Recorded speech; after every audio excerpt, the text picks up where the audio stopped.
Well, howdy friends. Again, it is Wayne Polson coming to you from SM Heartland. It is a day of the week. It's either a Saturday or a Sunday, according to Moof Dog Mike. And if you're a retired person, you know exactly what that means. Had a great weekend. I was at the Paul Bunyan show in Guernsey County, Ohio, here on Friday and Saturday. It was a good show for me this year. I met some people that I hadn't met before. Amongst them was Nick Pixel from Nick Pixel TV, and Pixel is not really his last name, but that's just what I call him, so just so you know. Also, Saw Surgeon was there. That's Ted Warren, Saw Surgeon, great guy. I wasn't expecting to see Ted there, but it was awesome to see him.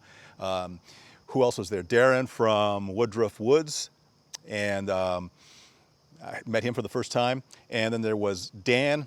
I think they call him Shifty. I'm not exactly sure yet. I'm just getting to know some of these folks. Anyway, Dan from Back 40 Firewood up in Eau Claire, Wisconsin, I believe is where he is from. I met Shibe from Outside with Shibe. He's coming from, must be the east side of PA, I believe.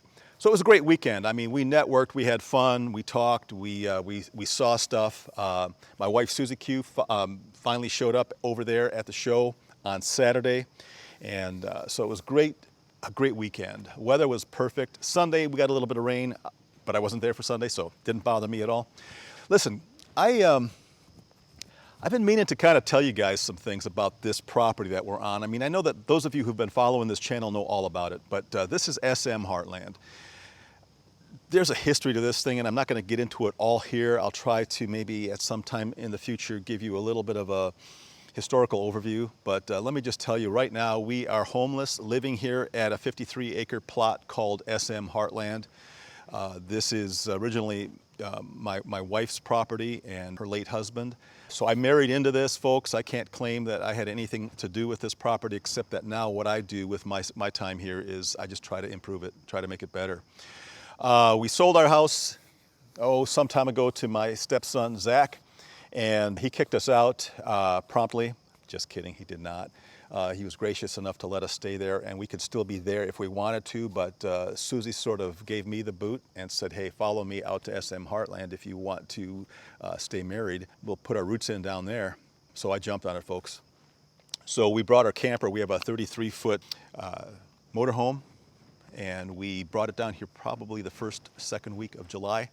And we've been living in that. Now, I got to tell you, folks, that kind of lifestyle for me, I was not used to it. I mean, the camper was cool for short trips here and there, and being able to have a comfy, cozy place to sleep and take somewhat of a shower in. I didn't expect to be in there as long as we have. What is today? Today is October 4th. How do I know that? Because today is Susie Q's birthday, folks. Okay, so yeah, so we've been in there for several months now, and I'm actually getting to like it. Not the confinement, but what I like is being here at SM Heartland. I can walk out my door in the morning. I can smell the fresh air. It does good to whatever's inside of me. And I believe, honestly, to the innermost depths of my heart, that this is healthy. It is healthy living. So we've been doing a lot out here. We brought electricity out at the end of December. We got power to the cabin that you see a part of the deck right here behind me. We got electricity there now that allowed us to put a 50 amp service in to power our motorhome. And we are really living high right now. This is an awesome time of our lives. My daughter got married out here on September 4th. It's been a month already. I can't believe it. It has been a month. Anyway, which prompted us to get some other stuff done down in the area where she held the ceremony. And I've had some footage up on that, just a little teaser, but I'll get some of that out here in hopefully the not too distant future. We bought a tractor. We're running a Coyote DK 4510 tractor on the property. We have a brush cutter. We have basically like a box blade or box grader, whatever you want to call it. What else do we have? Front end loader. We have a grapple that we use for hauling logs around on the property. So that has really helped us out a lot. I've been able to just totally facelift the driveway and get the wood that the Frontier Power contractors left scattered throughout what we call the war zone, where the electric utility poles are run. So that tractor has paid for itself time and time again, even though I'm still making payments on it. Anyway, that's a little bit of a summary. So we're in the process of trying to find a way to permanently live out here. Winter's coming, folks. I don't think we're going to be in that camper in the winter. We also have to the west side of us a piece of property, 13 acres to be exact, that we call the 13-acre house. I call it the 13-acre house. Susie calls it she calls this her heaven on earth, but that's probably like right next door. Maybe those are the gates, I don't know, but she has really high hopes for that property. This is my coffee in the morning, wine at night. This is my view, and right there is Heartland. So this is the office? Is this what we're calling the office? Great. Because the view looks into the trees. The other bedroom is the guest room because it just looks at the driveway. That's your room. Yeah, Wayne, My room is out there. Your, Let me take a look at my room. yeah. Folks, I don't feel the same way about it. It's run down. When I say run down, it has a really nice basement foundation. That's probably the best thing I can say about it. Otherwise, the house is filthy dirty. Original owner passed away about 1.5 years ago or so, and his children are gracious people. I honestly have grown to love those folks, but we're waiting to get in there. We made an offer to buy it back in November, and it still hasn't come to fruition. All the furniture, everything is still in that house, and we just can't move in, even though they gave us the keys. They said, go on in, settle in. If you want it, settle in. You don't have to pay us yet, just settle in. We really can't do that, but it was a great offer. So we're waiting for that to happen. Hopefully that will happen within weeks. We don't really know. So, and once that does happen, there's a lot of preliminary stuff to be done before we can actually call it, we can call it home, but before we can actually move in it and feel at home. So that's what's going on, folks. We'd had ideas of maybe putting a pole barn up here and making it a barn dominium behind the cabin, but that kind of fell through when we saw the sticker price on it. It was kind of out of range for us. So anyway, that's the story. It's in a nutshell, but that is the story. Folks, the noise we heard earlier, let me just pan around here and give you a little bit of an idea of what's going on with the motorhome. One of the things that you want to be careful of when you're parking a motorhome is that, first of all, it's on a level piece of ground. Now let me go ahead and just level this all up for you here. So there it is, folks. You see that? We had to put about a foot, maybe to 18 inches of material on the driver's side of that beast to get it level somewhat, which means that everything on that side of the camper is about 18 inches higher than it normally is. But the other thing I didn't take into consideration that I'm giving you advance warning of is don't ever park your camper underneath a black walnut tree, folks. Just don't do it. It is not a good thing. And you can see on the top of that camper, if you kind of zoom in there, probably a gazillion, might be a little short of a gazillion, black walnuts. They hit the top of that camper at all hours of the day, especially when we're trying to sleep, and it sounds like they might as well be throwing boat anchors on top of the camper. I mean, it does. It sounds like fireworks going off right outside our window. So I got to get up there today and get that cleaned up. It's a mess. And that poor camper needs some serious work. All the dirt on the roof is washing over to the sides. So never thought I'd see it like this, but it is like that, and we have to deal with it. So there you have it. So I'm going to get up on the roof right now, take care of that business. I might check in with you later. I might not. Who knows? But we'll see, okay? I mean, just look at the size of these bombs, would you? Just look at that. Just check that out, would you? Just look at it. All right, let's get it done.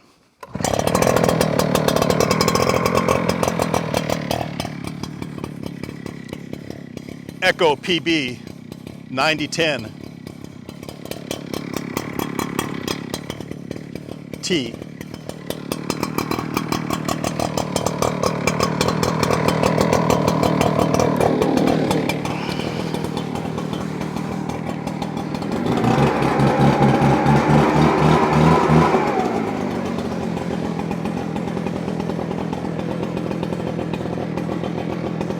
Did I mention to you how wet it is out here today?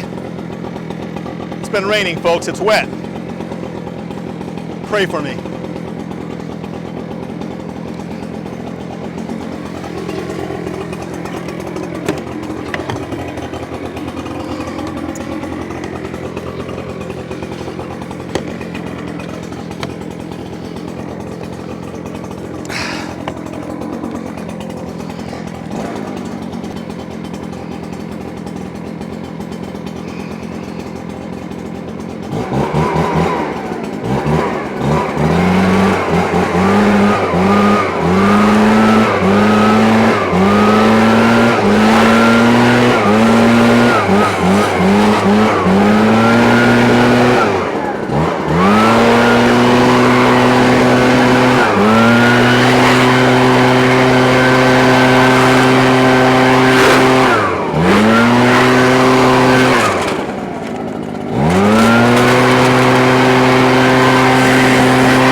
See the canopy there, folks?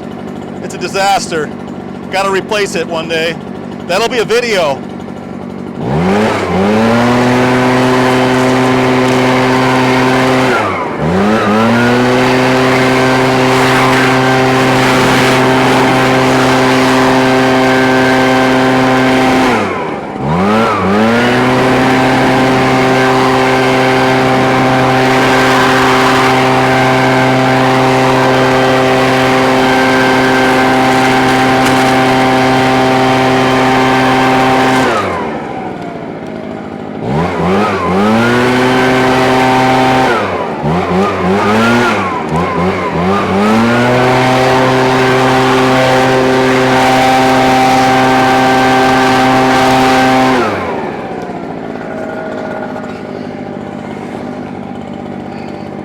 Excuse me, I got to get underneath here. Okay, hang on.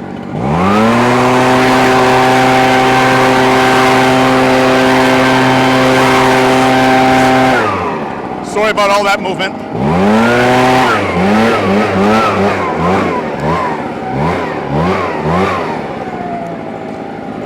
The other thing I have to be careful of, this is a very slippery surface right now. I have my Vibram soles though, that helps. I'm just saying.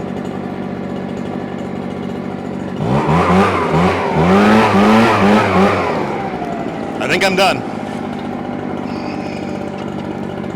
Oh. So look, folks. Can you see me okay? Let me just angle you up a little bit. The sun's coming out. I don't know what's going on with the exposure and all that stuff. I don't really care right now because I got a job to do, and I got a job to do safely and efficiently, so I'm going to get her done. The canopy's in bad shape, folks, but it's been giving us warning signs for a while, so I might as well just go ahead and get it off of there. What do you say? Okay, will do. Okay, friends, got her done. The roof is clear. There are probably at least another 100 of those black walnuts up in that tree. I would shake the tree, but why? I mean, they're gonna fall. I'd rather have them fall just one at a time than all at once, I guess. So we'll leave them there for now. It won't be long, they'll all be down. Lesson well learned, but look at this canopy, folks.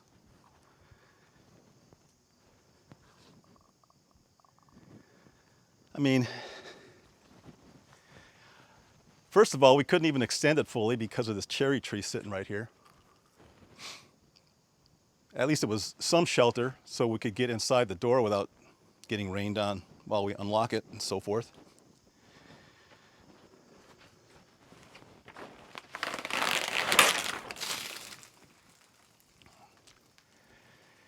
Oh, well, it's always something when you're living in a camper, isn't it, folks? Those of you who do this full time, I don't know how you do it. You RVers out there who live full time in a camper, how do you do it? I don't know. I'm loving life though, folks. Life is great out here at SM Heartland, honestly. I would not have it any other stinking way.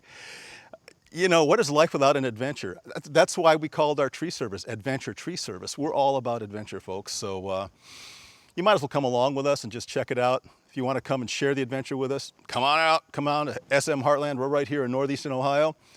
We'll have anybody out here anytime. Just give us a little bit of advance notice, at least half hour, and we will be good to go. So That's it, folks. I got to hang it up because I'm dragging this out and I don't really intend to. I just want to tell you folks, thank you for watching my videos. I appreciate it. I look forward to your comments. I look forward to chatting with you down there because every time I do engage with you guys, it's always entertaining, it's always informational, and it's always inspiring. So be kind to one another, spread the love around.